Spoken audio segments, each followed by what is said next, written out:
There are challenges to most jobs, but when your program has been on a self-imposed shutdown, it's a different kind of challenge.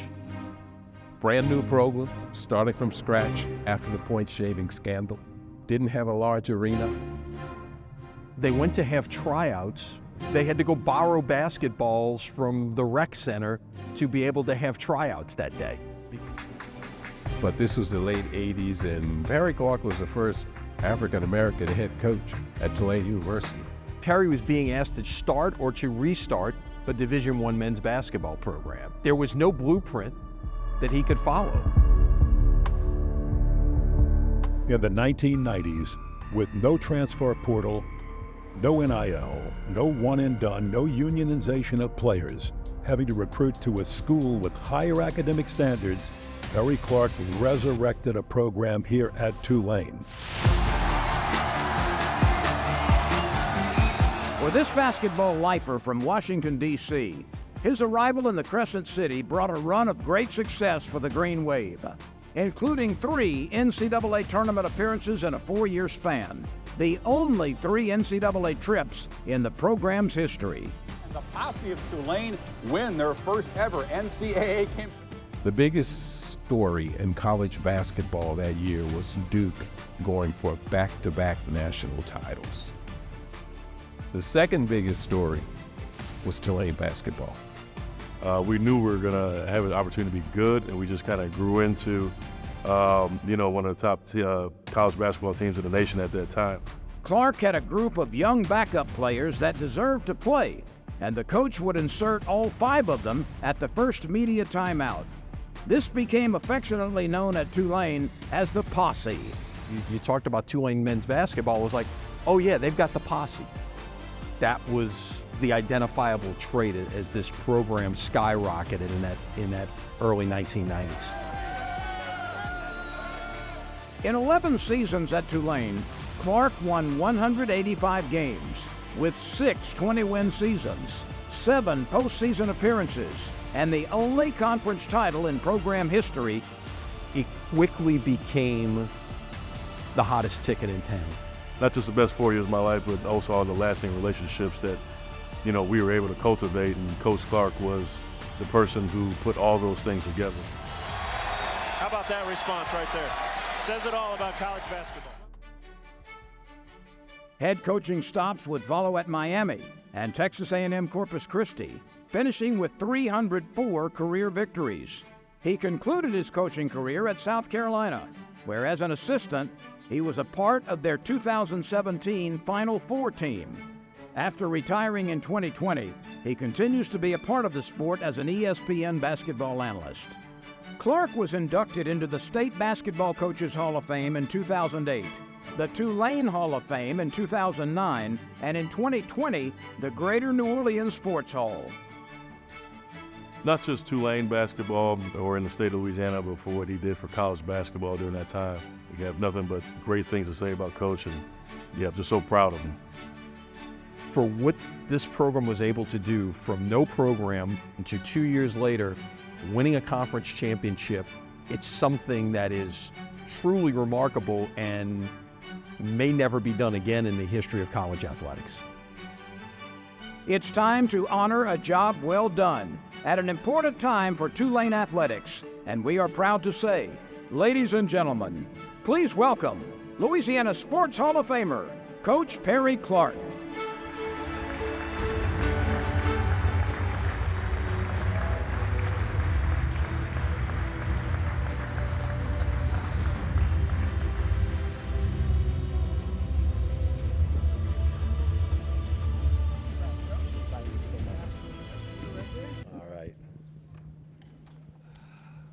How are you, Coach?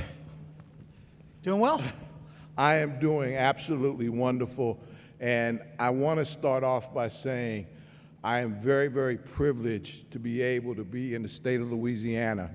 The people here have absolutely inspired me in my growth as a person, as a coach. You're the most wonderful group of people I've ever been around. Any place in this country, what you love with your heart, you give with dedication and care, and it allowed us to do something very special because we had to live up to your energy, your desires, and the things that you hold very, very special, which is loyalty and caring. And if I ever get accused of being too loyal, I hope they find enough evidence to find me guilty. Well said. Well said. Obviously, we know the beginning of the story. We just saw it in the video. When you realize that Tulane has the scandal and the program is gone, you could probably think of 100 reasons to say no, and then maybe come up with 100 more. So what led you to say yes and make your way to New Orleans? We had a wonderful president and Dr. Eamon Kelly, and I was blessed. I was brought to him by a young man named Doug Hertz, who's on our board now. He was a young guy then at Georgia Tech. And he introduced me to Bill Goldring, who's been just a landscape in the city of New Orleans.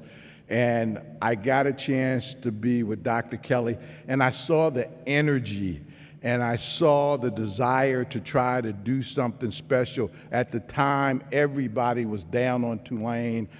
We can't do this, we can't do that. And to have the audacity to believe that you can be good, to have the audacity to believe that if you work hard enough, you can make something special, attracted me to the city, attracted me to this area. We were able to keep a lot of the better players here. And I have to give a tip to Coach Dale Brown, because he's the architect of basketball here in Louisiana. And if it wasn't for his effort to make basketball relevant and how hard he worked, I would not have a place here. And he is the guy that got all this going, and I owe him an awful lot to be able to be successful at Tulane. When you talk about Dale's history and what he did for basketball, how much were you able to communicate with him? Or were you? Did you reach out to him with any questions as you were trying to You don't have rebuild? to reach out to Dale. Dale finds you, and the people that know Coach Brown knows that. And I got a chance. He did reach out. Collis Temple, another person that cares a lot about this state, reached out. And so it gave me a lot. But I had a great staff. 5 of my assistant coaches went on to become head coaches. Every one of my players got a degree that stayed with me for 4 years. Many of them are coaching.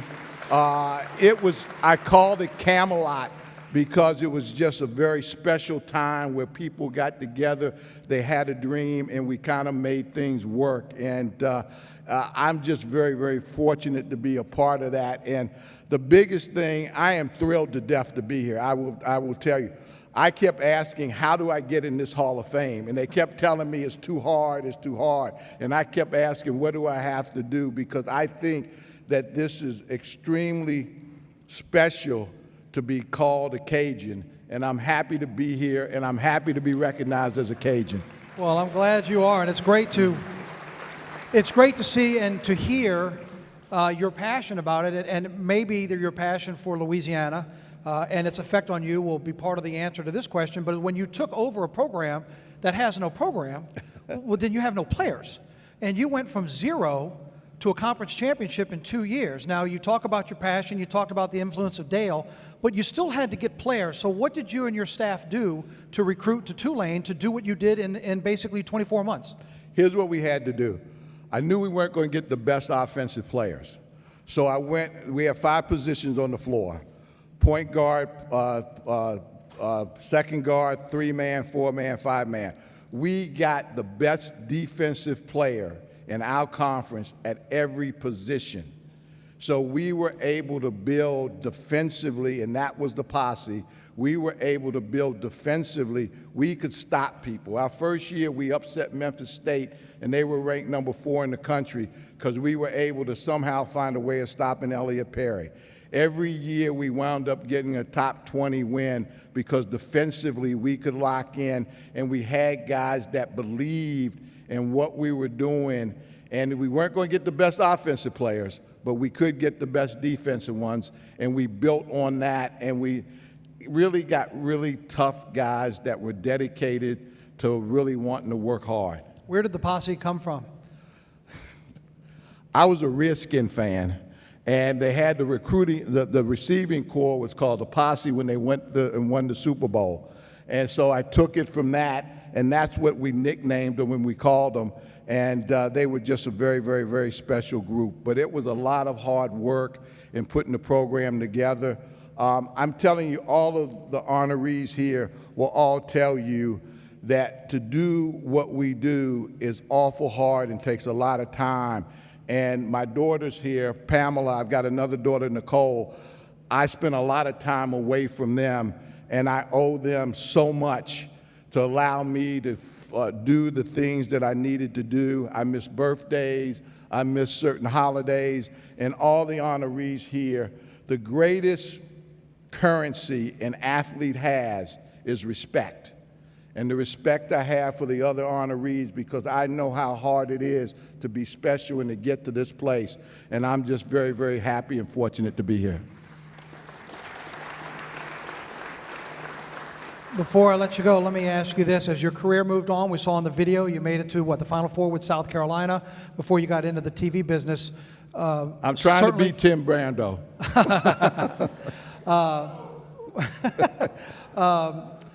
When you go to these other places and you finish up with South Carolina on the run you did, what was the biggest thing you maybe took from your Tulane experience that helped you at your other schools, and maybe even something that's still with you now when you're sitting on the sideline as an analyst?